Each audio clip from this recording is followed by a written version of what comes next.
warahmatullahi wabarakatuh. Waalaikumsalam warahmatullahi. Alhamdulillahirrabbilalamin. Wa syukurillah kita ucapkan kepada Allah Subhanahu wa Ta'ala, di mana pada siang hari ini kita akan mengadakan seminar online dengan judul yaitu pentingnya USG selama kehamilan, yang akan dibawakan oleh Dr. James, spesialis kandungan, dan Dr. Hasana, spesialis anak, dengan topik kuning pada bayi. Sebelumnya saya mengucapkan terima kasih kepada seluruh yang hari ini bergabung, baik bidan, tenaga kesehatan yang lain, para dokter, kemudian juga para bunda dan para papa yang hari ini mungkin mengikuti kegiatan atau seminar ini karena merupakan sharing ilmu yang mungkin berguna untuk kita semua. Ya,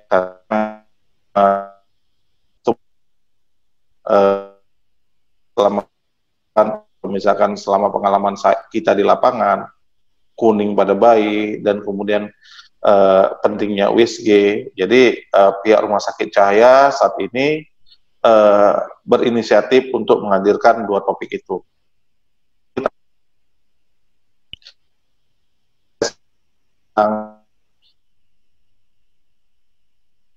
Bahwa memiliki setiap hari Senin Sabtu dan dokter spesialis kandungan setiap hari Senin sampai dengan Minggu. Hal ini dikarenakan karena Rumah Sakit Cahaya itu komitmen untuk menyelenggarakan rumah sakit sayang ibu atau dengan sertifikasi PONEK.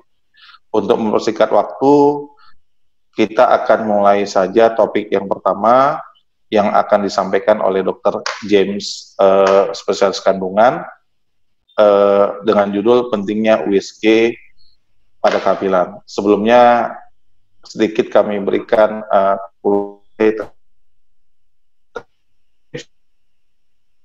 kandungan, alumni dari spesialis kandungan Sumatera yang bertugas Ujung Tanjung. Ya, kepada Dr. James kami persilakan dengan segala hormat. Ya, baik, terima kasih kepada Dr. Suratmin, spesialis anak, ya, atas pembukaannya. Assalamualaikum warahmatullahi wabarakatuh. Waalaikumsalam.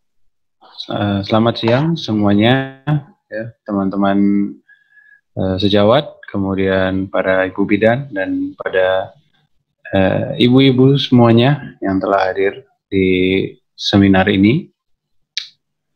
Baik, untuk hari ini mungkin kita akan membahas topik yang cukup penting tapi tidak begitu berat, ya, artinya ya yang pada dasarnya wajib diketahui oleh semua ibu hamil, ya. Kira-kira apa yang perlu diperhatikan, apa yang perlu dilakukan selama jalani kehamilan.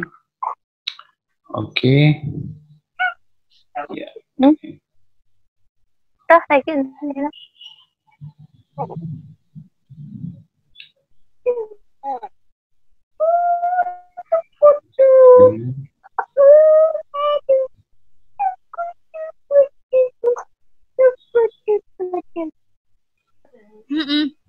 Itulah.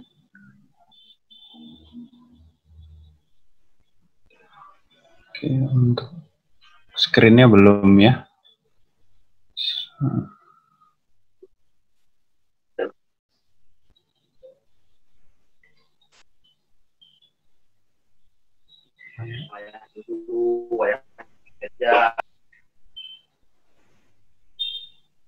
Oke. Ya, coba di ini full screen.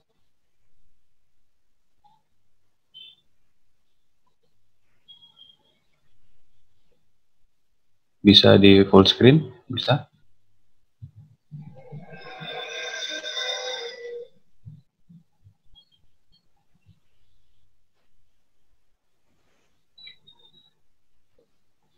Oke.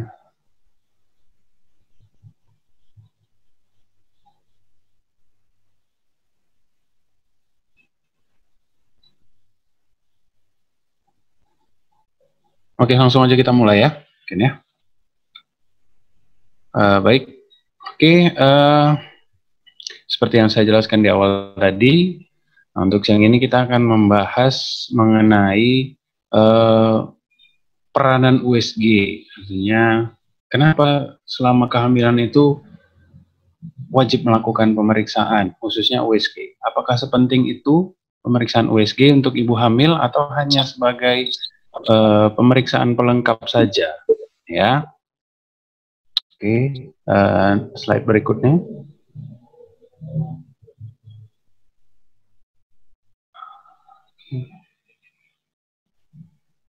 Kok nggak bisa di slide ya?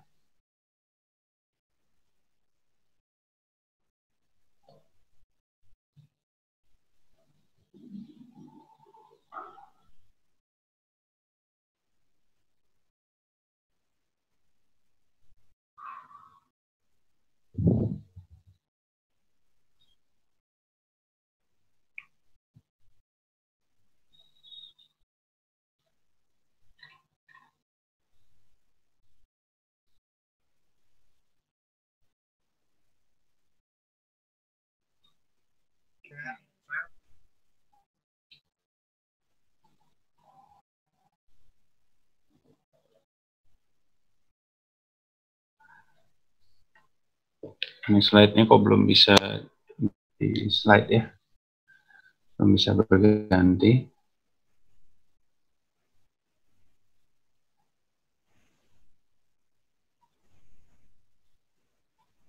Oke, ya. Nah, yang pertama kita perkenalkan dulu kira-kira apa sih itu USG gitu kan? Kata semua tahunya. Ya, kita periksa USG, tapi mungkin ada yang belum paham gitu. Di mana? Ya, di USG itu diapain kan? Sekarang bos, kalau saya ajukan sebuah pertanyaan, udah lengkap jawabannya bos.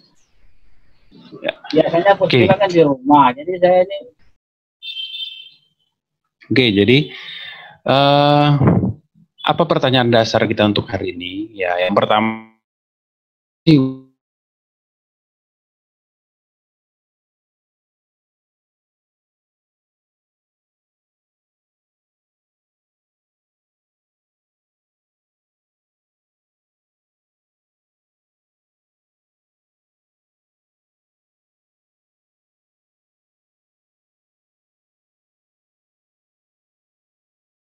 kira-kira hari ini pertanyaan-pertanyaan ini yang akan kita jawab satu persatu, ya. Oke, next. Nah, apa itu USG? Ya, jadi sedikit perkenalan ya mengenai tahunya sih USG, tapi USG itu apa gitu kan? Mungkin banyak ya bunda yang belum tahu ya, kira-kira di USG itu diapain gitu. Nah, jadi USG itu adalah ultrasonografi, yaitu suatu pemeriksaan ya yang menggunakan gelombang suara frekuensi tinggi untuk menggambarkan perkembangan janin ya, dan juga organ-organ reproduksi dari ibu hamil. Jadi artinya dengan gelombang suara tinggi yang dihasilkan oleh mesin dari probe USG akan memantulkan gambaran yang ada di dalam rahim ibu hamil. Ya, jadi itulah USG.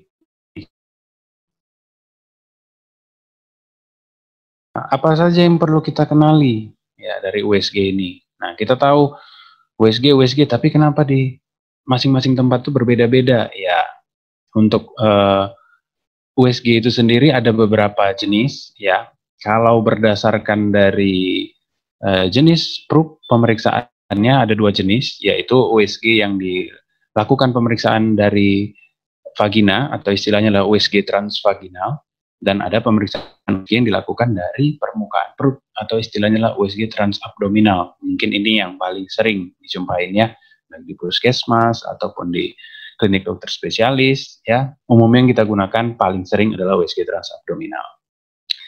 Nah, kemudian untuk dari hasil gambarannya sendiri ya, ada beberapa jenis lagi dari USG, dari gambar yang dihasilkan berdasarkan dimensinya. Ada USG 2 dimensi. Ya, ini yang paling tua, ini yang paling lama, dan sampai saat ini masih digunakan. Kemudian seiring dengan berkembangnya teknologi, ya, sekarang sudah ada USG dengan Doppler berwarna, ya, untuk melihat kondisi-kondisi tertentu menggunakan warna. Nah, yang zaman sekarang sudah cukup tren, ya. Oke. Nah, bedanya apa saja sih? Oke, kita lihat satu persatu. Ya, next.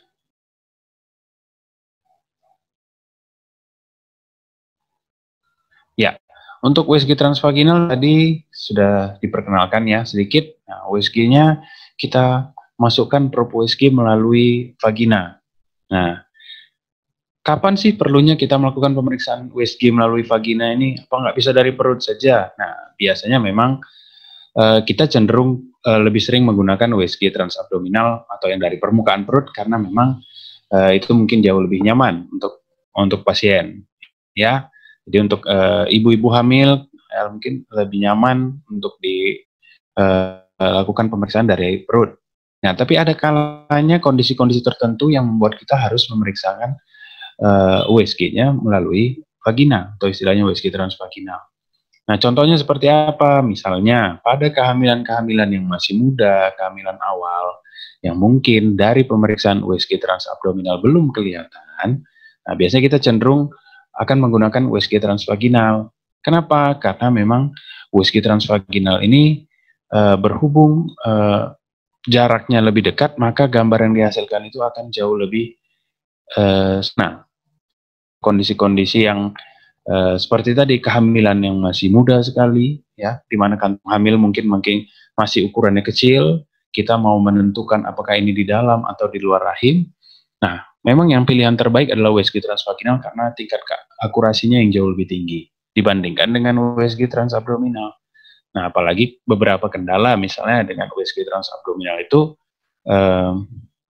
daerah yang ditembus itu juga akan mempengaruhi hasil gambaran USG. Misalnya pada lingkar perut yang lapisan jaringan lemaknya lebih tebal, nah itu mungkin gambarannya akan sedikit kurang spesifik dibandingkan dengan yang lapisan jaringan lemaknya tipis, ya.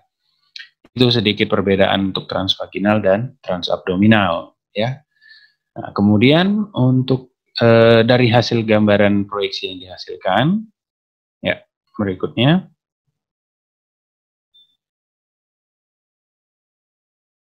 Tadi kita cerita ada mulai dari yang USG 2 dimensi, ya. Nah, kalau USG 2 dimensi, ya ini yang paling standar lah, yang paling sering digunakan, paling umum, dan sampai saat ini masih tetap digunakan. Karena basicnya pemeriksaan USG itu, ya tetap harus tahu dulu, harus bisa mengambil gambaran 2 dimensinya dulu, baru kita bisa cerita ke gambaran USG Doppler, ataupun 3 dimensi, bahkan 4 dimensi. Ya, kalau kita lihat gambaran 2 dimensi ini hanya penampang satu sisi saja, apakah dia melintang atau dia juga potongnya tegak lurus, jadi hanya satu sisi saja, ya. Tapi dengan pemeriksaan USG 2 dimensinya sebenarnya sudah cukup, ya, kurang lebih untuk mendeteksi beberapa kondisi-kondisi yang ya. Kemudian tadi ada USG Doppler berwarna, ya, kita lihat di sini tampak gambaran USG-nya ada warna merah biru. Nah, ini biasanya untuk menilai secara spesifik bagaimana aliran pembuluh darah, ya. Kalau yang merah ini biasanya pembuluh darah arteri, ya, ntar yang biru biasanya adalah pembuluh vena, ya. Jadi di sini kita bisa menilai bagaimana tekanan pembuluh darah arteri, khususnya kalau kita cerita dalam kehamilan biasanya berhubungan dengan tali pusat, ya, itu yang paling umum kita gunakan. Atau juga bisa menilai bagaimana aktivitas dari jantung menggunakan Doppler berwarna, ini juga cukup sering kita gunakan.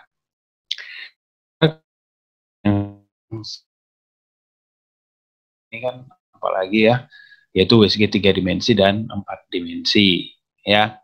Nah, kalau ditanya apakah wajib dilakukan pemeriksaan 3 dimensi dan 4 dimensi. Nah, itu seperti yang saya bilang tadi di awal, kalau untuk 3 dimensi dan 4 dimensi ini, memang untuk tingkat spesifitasnya lebih tinggi untuk hal-hal yang mendetail. Contoh misalnya seperti kelainan-kelainan pada daerah wajah, ya, misalnya dari bagian-bagian terkecil. Nah, itu biasanya akan lebih mendetail, ya, lebih jelas gambarannya, akurasinya lebih bagus menggunakan USG 3 dimensi maupun yang 4 dimensi. Kalau apa bedanya 3 dimensi dan 4 dimensi? Ya, ini juga sering kan. Nah, pada dasarnya sih sebenarnya ya kalau dia 3 dimensi dan 4 dimensi ini berhubungan dengan hasil gambar yang dihasilkan. Kalau 3 dimensi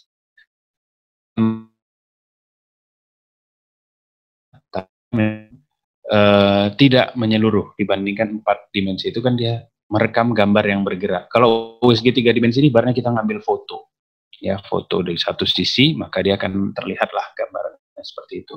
Sementara kalau 4 dimensi ini bisa dari beberapa sisi, ya, artinya dia bergerak real time, ya.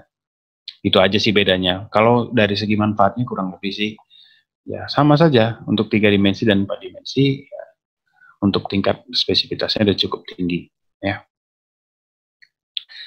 Nah, kemudian itu yang pertama, perkenalan kita mengenai USG. Kemudian yang mau kita bahas berikutnya adalah mengapa USG itu penting dilakukan selama kehamilan, ya. Mungkin ada beberapa yang masih memikirkan bahwasanya mungkin nggak apa-apa deh, nggak usah USG gitu ya kan. Atau ya udah kalau ada keluhan aja baru USG, nah gitu. Mungkin ada yang berpikiran seperti itu, tapi sebenarnya target kita dengan melakukan deteksi dini, mulai dari kalau kita cerita dari perawatan antenatal, ya. Kenapa? Tujuannya kita mau menurunkan angka kematian ibu. Jadi selama kehamilan ibu dia wajibkan melakukan kontrol rutin. Di situ nanti kita akan melakukan pemeriksaan secara menyeluruh sesuai nanti usia kehamilannya. Nah, sementara peranan USG ini lebih ke untuk menekan angka kematian bayi baru lahir, ya, lebih mendetail ke sana karena memang untuk angka kematian ibu kita fokus programnya itu adalah di program ANC. Sementara USG ini kita harapkan apa? Pada saat nanti kondisi bayinya lahir, nah dia bisa lahir dalam kondisi yang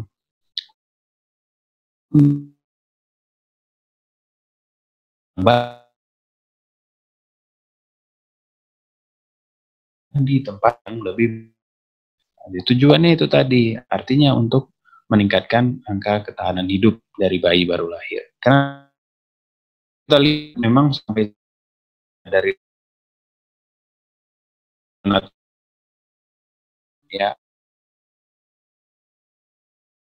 tapi kalau kita yang terbanyak tetap terjadi 4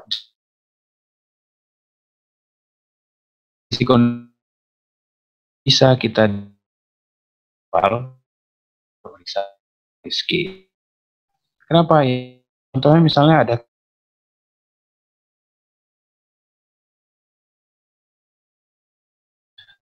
pencernaan dari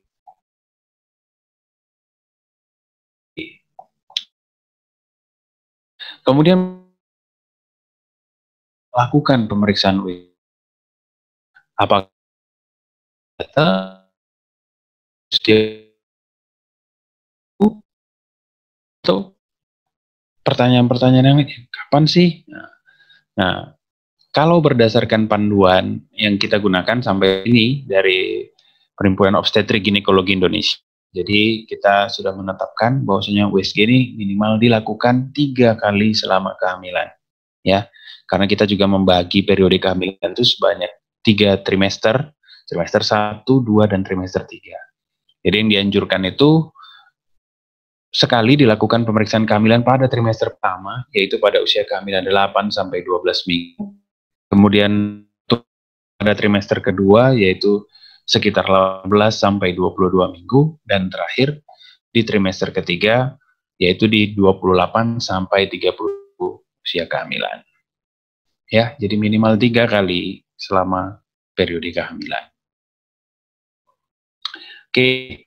Nah, berikutnya apa yang mau ditanyakan lagi? Nah, kira-kira apa sih yang perlu kita persiapkan dalam sebelum melakukan pemeriksaan USG? Ya, apakah bisa langsung datang saja? Ya, sebenarnya sih pada dasarnya sih boleh. Ya. Cuman alangkah baiknya, ya, next slide-nya, kalau kita juga melakukan persiapan diri sebelum melakukan pemeriksaan USG. Nah, apa-apa saja sih pemeriksaan yang persiapan yang bisa kita lakukan sebelum pemeriksaan USG? Nah, yang pertama yaitu memilih waktu yang tepat, ya. Memilih waktu yang tepat itu sesuai yang sudah direkomendasikan tadi. Artinya di usia-usia kehamilan yang sudah dianjurkan pada trimester pertama 1 kali, trimester kedua 1 kali, trimester ketiga 1 kali. Dalam rentang waktu yang tadi saya sebutkan, jadi pada usia 8 sampai 12 minggu, kemudian 18 sampai 22, dan 8 sampai 32 minggu. Nah, itu adalah waktu-waktu terbaik untuk melakukan pemeriksaan USG. Nah, kemudian, nah ini tidak wajib, tapi memang dianjurkan untuk meminum air putih secukupnya untuk melakukan pemeriksaan USG di hari itu, ya. Nah, karena berdasarkan penelitian memang minum air putih dalam jumlah yang cukup, khususnya saat sebelum melakukan pemeriksaan USG, dapat membantu hasil gambaran USG yang cukup baik, ya, terutama pada kondisi ibu hamil, ya, yang bisa mempengaruhi viabilitas gambar USG, misalnya dari gambaran cairan ketuban yang lebih jernih, kemudian pada kehamilan muda dengan kantong kemih yang berisi, gambaran prediksinya akan jauh lebih maksimal. Kemudian buat diri senyaman mungkin. Nah, ini jadi dari rumah jangan takut. Karena sering nanti aduh USG takut, ke rumah sakit takut. Nah, tidak usah takut ya, karena pada dasarnya USG ini kan adalah suatu alat pemeriksaan yang paling minimal efek samping. Jadi hampir tidak merasakan apa-apa, ya. Jadi sebelum berangkat pastikan ibu, bunda merasakan nyaman dulu, jangan ketakutan, cemas. Nah, itu kan terlihat nanti pada saat dilakukan pemeriksaan. Nah, contoh membuat diri nyaman ini apa? Misalnya dari segi pakaian yang digunakan. Nah, jadi kalau mau USG itu sebaiknya ya jangan gunakan pakaian-pakaian yang terlalu ketat, karena nanti pada saat misalnya membuka daerah perut, mungkin terasa tidak nyaman, tidak enak. Jadi biasakan gunakan pakaian-pakaian yang nyaman. Karena biasanya kita akan mau USG bagian perut, maka terutama yang memberikan daerah lapangan panas itu yang bagus. Jadi ya pilihlah busana-busana yang tidak terlalu ketat, ya, longgar, yang lebih gampang untuk dibuka daerah perutnya. Jadi itu salah satu upaya yang bisa dilakukan. Kemudian jadwalkan saat bayi bangun. Maksudnya apa? Nah, bunda kan tahu nih aktif bayinya itu kapan-kapan aja. Misalnya pada pagi hari kah, atau lebih siang, atau menjelang sore hari. Nah, di kondisi-kondisi seperti itu biasanya akan menghasilkan gambaran USG yang lebih baik. Nah, jadi pada saat kondisi bayi yang sedang aktif, nah itu disitulah waktu terbaik untuk melakukan pemeriksaan USG. Dan yang terakhir biasanya siapkan pertanyaan nih. Nah, jadi kalau udah datang untuk melakukan pemeriksaan USG, nah, manfaatkan nih untuk bukan mungkin apa aja boleh ditanya. Karena di situ kan kita akan melakukan pemeriksaan secara menyeluruh, ya. Oke, itu jadi hal-hal yang perlu diperhatikan sebelum melakukan USG. Nah, kemudian apalagi pertanyaan yang belum terjawab? Oh, apa saja sih yang kira-kira bisa kita dapatkan informasinya dari pemeriksaan USG? Makanya kenapa dibilang perlu pemeriksaan USG. Ya, ini seperti yang dibilang tadi, untuk trimester pertama, artinya di kehamilan 8 sampai 12 minggu ini. Nah,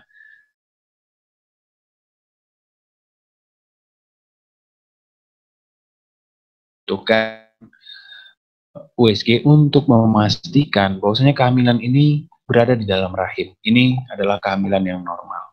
Nah, ada beberapa kondisi pada hamil muda itu memang kita bisa mendapatkan kehamilan itu berada di luar rahim, dan itu akan menjadi satu kondisi yang gawat darurat kalau misalnya tidak terdeteksi di awal.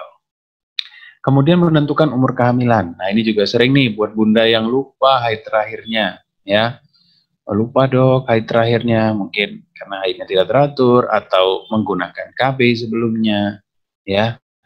Jadi tidak pasti usia kehamilan, maka pemeriksaan USG di awal kehamilan atau di trimester pertama ini sangat baik untuk menentukan umur kehamilan dan pastinya berhubungan dengan kapan kira-kira waktunya dilakukan persalinan. Jadi ujung-ujungnya ya berdasarkan pemeriksaan USG, kapan perkiraan tanggal bersalinnya.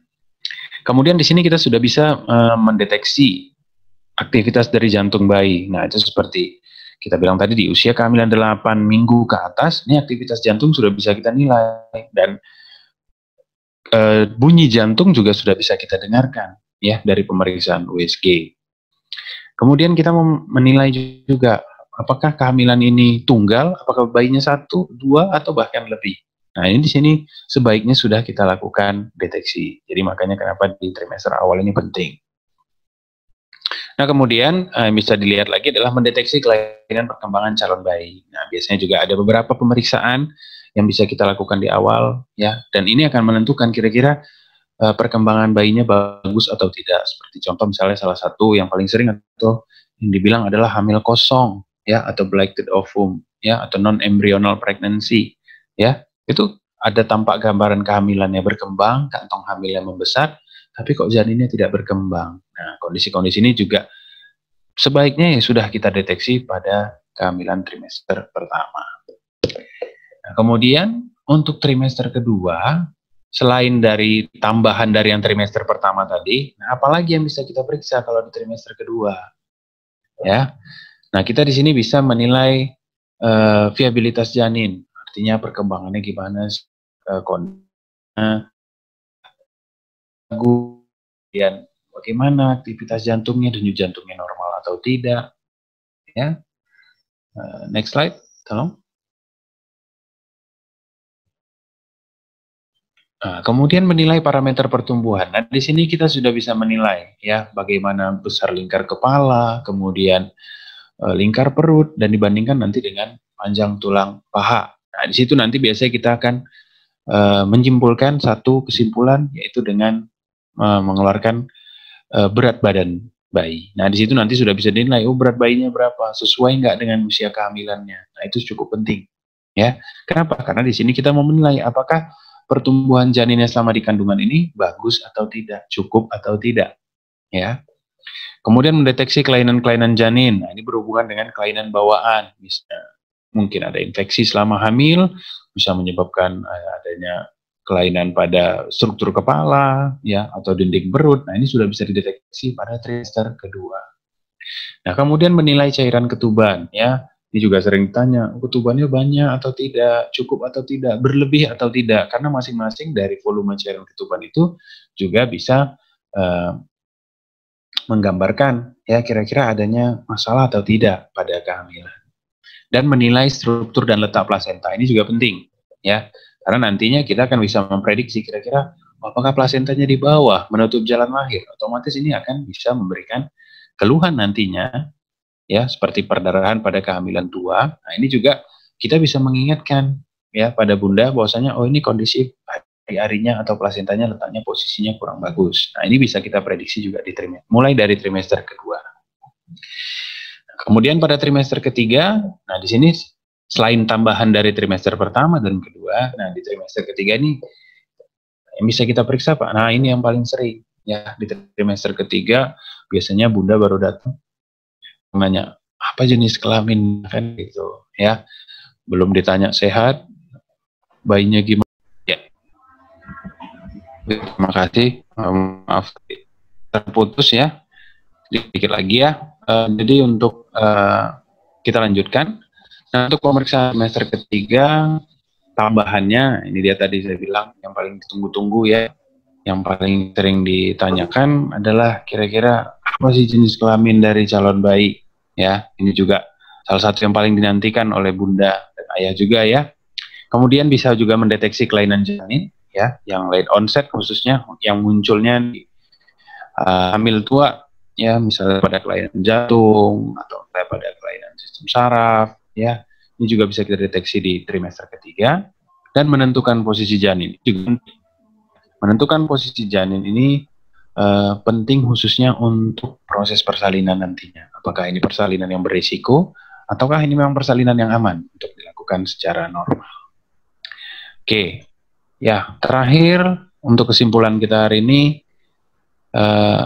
jadi bisa kita simpulkan bahwasanya pemeriksaan USG ini adalah suatu pemeriksaan yang sangat penting, kemudian pemeriksaan yang sangat aman untuk dilakukan, dan yang paling tidak kalah pentingnya juga adalah sangat bermanfaat, karena dapat memberikan banyak sekali informasi yang sangat berguna untuk bunda maupun untuk ayah. Jadi pesannya adalah jangan lewatkan kesempatan bunda untuk melakukan pemeriksaan si calon buah hati, ya. Oke, mungkin itu saja dari saya yang bisa saya sampaikan. Nanti kalau memang ada pertanyaan, boleh nanti kita masuk ke sesi diskusi. Ya, terima kasih. Assalamualaikum warahmatullahi wabarakatuh. Waalaikumsalam. Terima kasih kepada Dr. James yang telah memberikan paparan tentang pentingnya USG pada saat kehamilan. Saya mohon maaf karena ada kesalahan teknis tadi, makanya jaringan sempat terputus dan kita lanjut kembali. Dan sesi kedua akan disampaikan oleh Dr. Nur Hasanah Lubis, Magister Kedokteran Pediatrik Spesialis Anak, alumni dari Spesialis Anak Universitas Sumatera Utara, dan saat ini bertugas di Rumah Sakit Cahaya. Dan Dr. Nur Hasanah ini akan memberikan materi tentang kuning pada bayi kepada Dr. Hasanah. Dan sebelum kita ke topik, ada sedikit saya sampaikan bahwa diskusi akan kita sampaikan atau kita laksanakan nanti setelah kedua pembicara memaparkan materinya, baru nanti kita akan lakukan diskusi, dan nanti akan kita bagi terhadap 2 sesi masing-masing 3 orang. Oke, untuk mempersingkat waktu kepada Dr. Nur Hasanah, kami persilakan dengan segala hormat.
Bahan yang berjudul kuning pada bayi. Ibu-ibu anaknya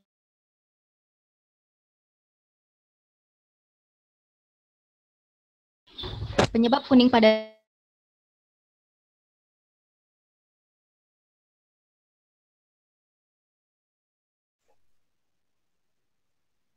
ikterik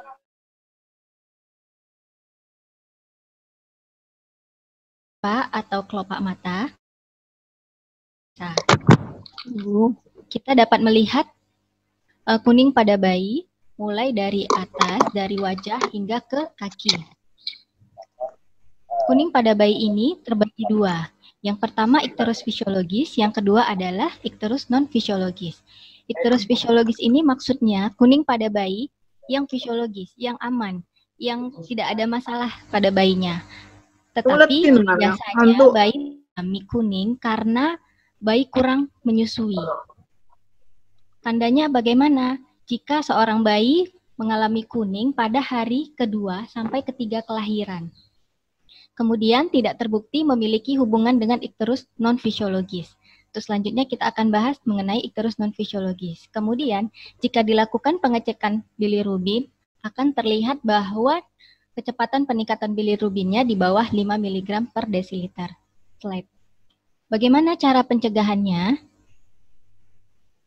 Yaitu pertama, jika memang kita yakin kalau bayi kita atau pasien kita mengalami kuning fisiologi, maka kita anjurkan untuk ibu menyusui bayi 8-12 kali per hari, sehingga bayi tidak kekurangan cairan. Kemudian yang kedua, tidak memberikan cairan tambahan lain selain ASI, misalnya dextrose atau cairan gula. Ada juga beberapa ibu yang memberikan air putih pada bayinya. Itu tidak dianjurkan. Jadi bayi saat lahir sampai usia 6 bulan ASI. Slide.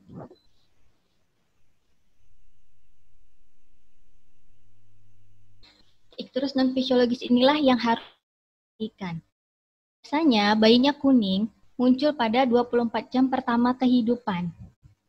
Kemudian jika dilakukan pengecekan darah, akan terlihat kecepatan peningkatan bilirubin 5 mg per desiliter.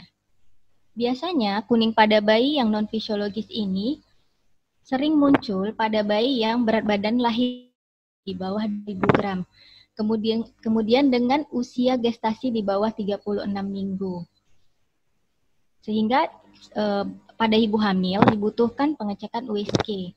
Kemudian pada bayi yang mengalami asfiksia, hipoksia, bayi yang tidak segera nangis waktu lahir, kemudian bayi yang infeksi dan hiperglikemi. Jadi ibu yang mengalami infeksi bisa kemungkinan anak-anak juga mengalami infeksi.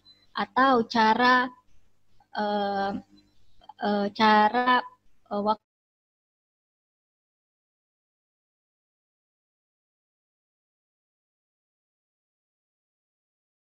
dan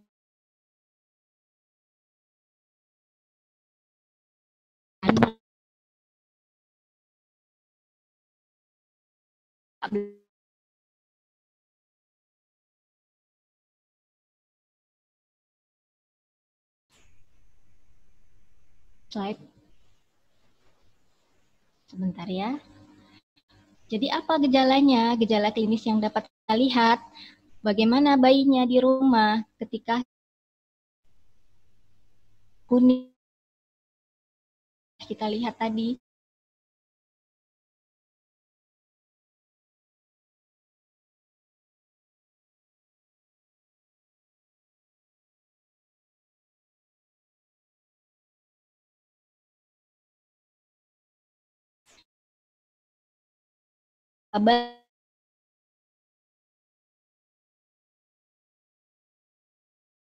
Infeksi biasanya dia geraknya nggak aktif. Kemudian pada saat lahiran juga seandainya terjadi trauma lahir bisa menyebabkan kemungkinan munculnya kuning pada bayi yang non fisiologis. Akhir ada beberapa bayi yang kuning disertai dengan fesesnya berwarna dempul disertai dengan urin yang berwarna coklat. Nah, kalau memang ibu seandainya bayinya melihat bayinya memiliki fesesnya berwarna dempul, kemudian urinnya juga berwarna kecoklatan, harus segera dibawa berobat untuk diperiksa selanjutnya. Kemudian slide. Langkah selanjutnya apa yang kita lakukan? Para bidan, ya kan? Nah, kita lakukan pengecekan darah sesuai gejala klinis. Jadi pasiennya datang, bayinya datang, kita lihat dulu arahnya kemana. Baru kita lakukan cek laboratorium sesuai arah bayinya, pasiennya. Yang pertama kita lakukan darah lengkap. Kemudian kita lakukan pengecekan bilirubin, total direct dan indirect. Kemudian kita lihat apakah bayinya arahnya ke UTI atau infeksi saluran. Boleh kita tambahkan pemeriksaan berlanjut. Kemudian kalau kita arahnya mungkin ke asfiksia atau infeksi dari fungsi hati, boleh kita lakukan pengecekan fungsi hati dan USG hati. Kemudian untuk para dokter yang tinggal di yang bekerja di fasilitas yang lebih lengkap, boleh dilakukan pengecekan kultur darah atau kultur urin jika bayi atau pasien tersebut dicurigai adanya sepsis. slide. Kemudian setelah kita tahu hasil darahnya bagaimana, kemudian keluar, misalnya bayinya mengalami nilai bilirubin.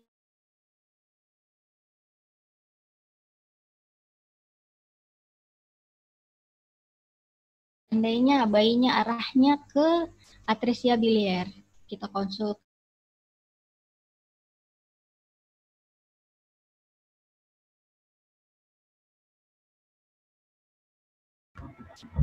Assalamualaikum warahmatullahi wabarakatuh. Sekali lagi saya mohon maaf dikarenakan mungkin memang jaringan di tempat kita yang memang tidak bersahabat. Dan ini tidak menghalangi kita untuk berdiskusi. Baiklah, saya buka sesi pertanyaan. Apabila ada yang mau bertanya, silakan bertanya. Silakan bertanya. Jadi kita buka dengan sesi pertama, yaitu 3 orang bertanya.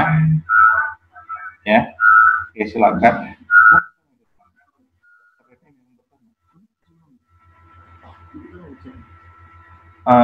Ini ada satu pertanyaan dari Dr. James, untuk Dr. James ya. Untuk bertanya. Jadi ini pertanyaannya, sebenarnya lebih baik USG 2 dimensi atau 4 dimensi, Dok, untuk memantau pertumbuhan janin. Mohon penjelasannya, Dok. Terima kasih. Ya. Terima kasih Dokter Suratmi. Langsung aja saya jawab ya, Dok. Ya. Oke. Terima kasih. Oke, terima kasih untuk Dokter Andrew ya pertanyaannya. Jadi kalau ditanya mana yang lebih bagus, 2 dimensi atau 4 dimensi untuk memantau pertumbuhan janin? Ya. Kalau dasarnya kita hanya menggunakan parameter berat badan ataupun dari besar lingkar kepala, lingkar perut, dan panjang tulang paha, biasanya itu cukup dengan menggunakan USG 2 dimensi ya, karena prinsip dasar USG itu juga kan menggunakan dasar yang 2 dimensi. Nah, 3 dimensi dan 4 dimensi itu kan hanya hasil proyeksi gambar lebih lanjut. Nah, tapi ada nggak kelebihan USG 3 dimensi dan 4 dimensi ini dari USG 2 dimensi? Ya pastinya ada. Yaitu seperti saya bilang tadi, untuk menilai hal-hal yang lebih mendetail. Contoh misalnya dari daerah wajah, kan ada struktur-struktur detail yang lebih bisa dilihat dengan tampilan 4 dimensi dibandingkan hanya dengan 2 dimensi. Karena 2 dimensi itu kan hanya satu sisi saja. Sementara kalau kita melihat gambaran 4 dimensi itu kan kita bisa melihat pada keseluruhan sisi. Ya, jadi itu sih kelebihan kalau untuk USG 4 dimensi itu bisa melihat yang lebih mendetail. Tapi kalau untuk yang dasar 2 dimensi juga cukup ya, juga bisa untuk melakukan pemeriksaan perkembangan pertumbuhan. Ya, mungkin itu untuk Dr. Suratmi ya jawaban atas pertanyaan yang tadi. Oke, terima kasih pada Dr. James atas jawabannya. Ini ada pertanyaan yang berikutnya. Ya, pertanyaan berikutnya. Pada trimester awal, ini untuk Dr. James ya, pada trimester awal, apabila kita melakukan USG, ini titik beratnya kemana, dokter? Apa yang harus kita cari? Apa yang harus kita dapat? Itu maksud pertanyaannya. Jadi pada trimester yang awal, jika kita melakukan USG, pertanyaan apa yang harus kita minta atau kita pertanyakan kepada dokter kandungan untuk kandungan kita itu? Oke, baik. Terima kasih Dokter Suratmi. Ya mungkin seperti yang tadi sudah sedikit saya singgung juga. Jadi apa saja sih yang paling penting untuk diketahui pada trimester pertama itu? Jadi dari yang paling dasar, misalnya Bunda datang nih dengan keluhannya terlambat haid, kemudian sudah melakukan tes pack ya, tes pack mandiri, misalnya ngetes sendiri di rumah positif. Nah, jadi hal yang paling pertama mau diketahui itu apakah benar saya hamil atau tidak. Jadi itu yang paling pertama dulu, benar nggak hamil. Nah, itu bisa dilihat langsung dengan USG, karena USG itu langsung menentukan diagnosa pasti, ya. Nah, setelah tahu hamil, apa berikutnya yang mau diketahui? Ya, tadi saya bilang, ini hamilnya normal nggak? Artinya, apakah kehamilannya berlokasi di dalam rahim atau di luar rahim? Karena yang normalnya kehamilan itu harusnya berlokasi di dalam rahim. Itu yang normal. Sementara kalau dia berlokasi di luar rahim, nah itu akan justru sangat berisiko untuk memberikan kegawat daruratan nantinya pada saat nanti misalnya kehamilannya tidak berkembang atau memberikan komplikasi yang lain. Ya, itu yang kedua. Berikutnya yang ketiga adalah setelah memastikan kehamilan di dalam atau di luar rahim, kemudian kita akan menilai apakah gambaran perkembangan kehamilannya bagus atau tidak. Kemudian berapa jumlah kehamilannya, ini juga nggak kalah penting, ya. Apakah janinnya 1, apakah janinnya 2, itu kan bisa langsung terdeteksi di awal kehamilan. Kenapa?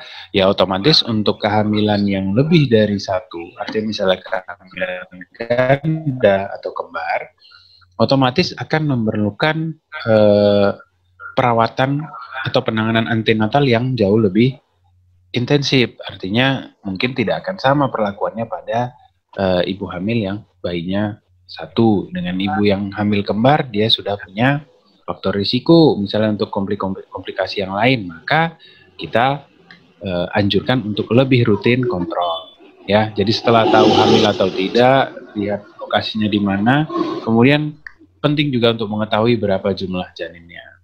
Kemudian itu saya bilang lagi, untuk perkembangannya itulah bisa dinilai bagaimana adakah aktivitas jantungnya, ya, dari denyut jantungnya bisa dinilai. Kemudian untuk bunda yang lupa pada haid terakhirnya, nah justru sangat membantu sekali dengan pemeriksaan USG ini untuk menentukan berapa usia kehamilan, juga kapan nanti prediksi tanggal persalinannya. Jadi kurang lebih itu hal-hal yang paling penting untuk dideteksi pada kehamilan trimester pertama. Ya, mungkin itu Dokter Suratmin. Iya. Terima kasih. Kemudian ini Dokter James, ada 2 pertanyaan. Yang pertama, jika kita menggunakan USG, menggunakan kartu BPJS, jadi apa diagnosa yang kita harus cantumkan agar teman-teman sejawat itu bisa merujuk dengan diagnosa atau membutuhkan USG pada trimester pertama. Apa diagnosa yang dicantumkan supaya nanti di rumah sakit itu bisa melakukan USG untuk trimester pertama. Itu yang pertama. Yang kedua, pada bulan keberapa sebaiknya kita melakukan USG itu? Oke, itu mungkin 2 pertanyaan, Dr. James. Oke, baik. Untuk yang pertama saya coba jawab, kira-kira apa diagnosa yang bisa kita pakai untuk merujuk ya pasien untuk dilakukan tindakan USG. Nah, ini terus terang memang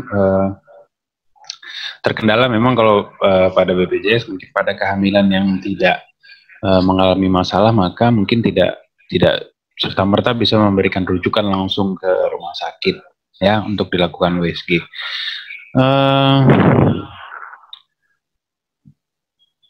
Mungkin biasanya pada trimester pertama yang paling sering ditambahkan ya kalau untuk diagnosa yang bisa menunjang untuk dirujuk ke rumah sakit, misalnya seperti Emesis gravidarum,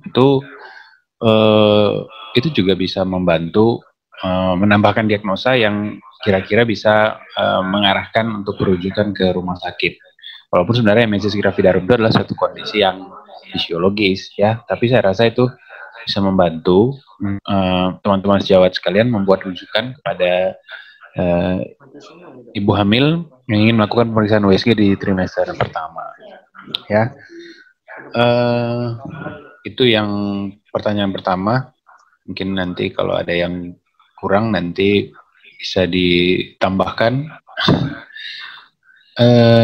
Yang kedua tadi kapan, mulai dari bulan keberapa sebaiknya melakukan pemeriksaan USG? Nah, kalau ditanya pertama sekali kapan sebaiknya melakukan USG, nah biasanya begitu kita terlambat menyadari terlambat menstruasi, nah biasanya idealnya dilakukan pemeriksaan itu setelah terlambat haid itu 1-2 minggu, ya. Jadi begitu. Misalnya haidnya bulan ini tidak dapat, lewat dari tanggalnya sekitar 1-2 minggu, maka itu sudah bisa datang ke rumah sakit untuk melakukan pemeriksaan pasti bahwasanya menentukan ini hamil atau tidak.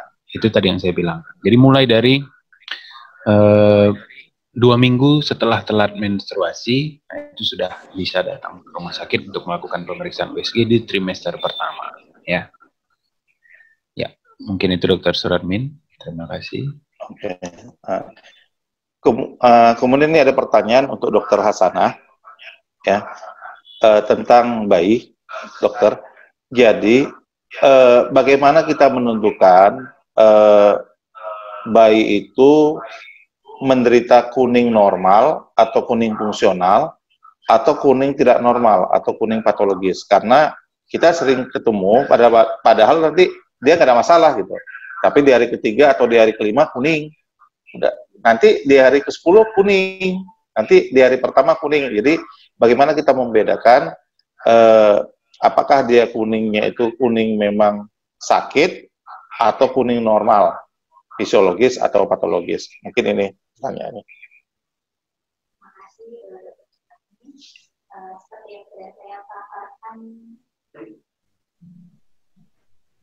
Terima kasih.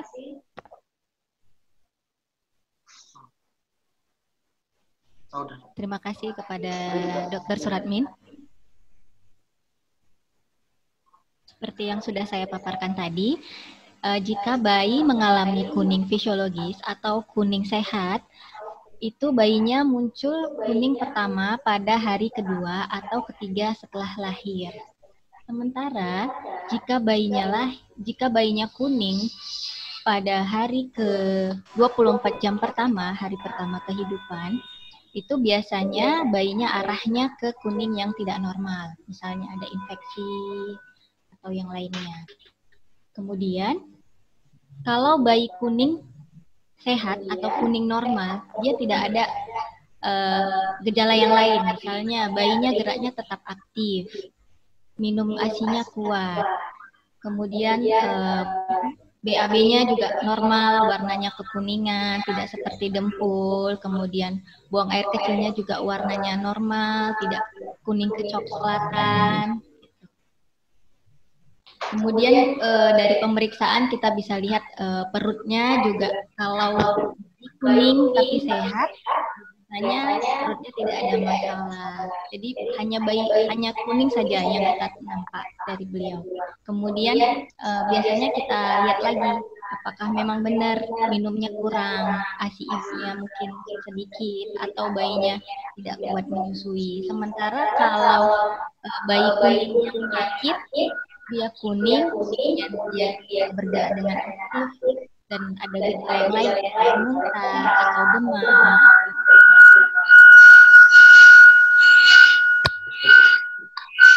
Itu yang bisa dilakukan.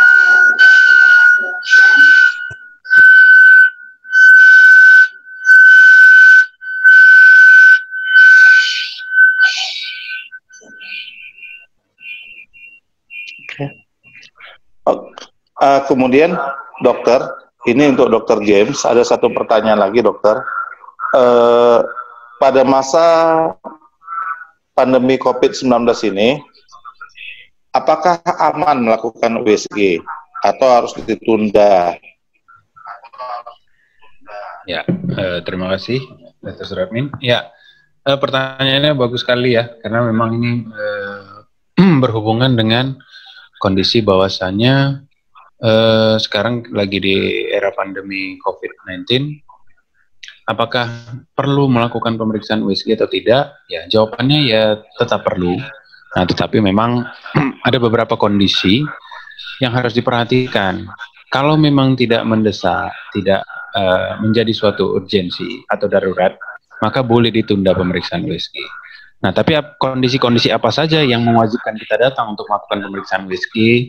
Nah, contoh misalnya pada kondisi yang mulai merasakan gerakan janin yang berkurang, ya.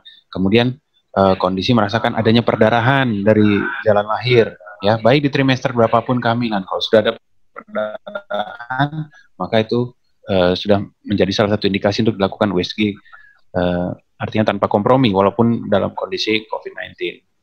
Kemudian misalnya dalam kondisi pecah ketuban dini, ini juga menjadi suatu kondisi yang mewajibkan kita melakukan pemeriksaan USG lebih cepat, ya, artinya tidak boleh ditunda, ya. Nah, itu beberapa kondisi yang harus diperhatikan.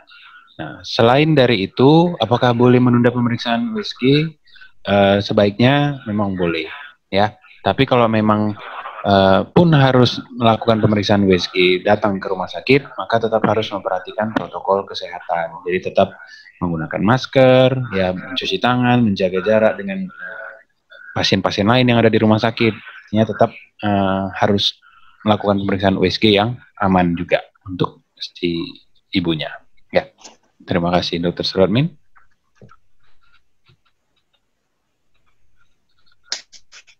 Oke, terima kasih kepada anak. Mungkin karena keterbatasan waktu dan juga topik yang telah disampaikan sudah lengkap dan pertanyaan-pertanyaan juga sudah dijawab dengan baik oleh Dr. Nur Hasanah, spesialis anak, dan juga Dr. James, spesialis kandungan. Jadi terima kasih kepada kedua narasumber yang telah memberikan sharing ilmu, yang telah memberikan tambahan kepada kami. Mudah-mudahan ini bermanfaat untuk kami semua, ya, untuk pengalaman kami nanti ke depannya. Dan kepada para hadirin, para bidan, kemudian dokter, tenaga kesehatan lainnya, dan para bunda yang hadir pada acara ini, kami terima kasih, dan sekali lagi kami ucapkan, kami mohon maaf apabila dalam proses tadi ada sedikit terputus atau gangguan. Ya, ini bukan kami sengaja, tapi memang adalah faktor teknis dari jaringan. Dan mudah-mudahan Rumah Sakit Cahaya berkomitmen akan melakukan webinar-webinar berikutnya, dan kemudian dengan persiapan yang lebih mungkin mantap, sehingga tidak terputus seperti tadi, dan jaringan kita siapkan lebih kuat lagi. Mungkin ini yang bisa saya sampaikan. Wabillahi taufiq wal hidayah. Assalamualaikum warahmatullahi wabarakatuh. Waalaikumsalam warahmatullahi wabarakatuh.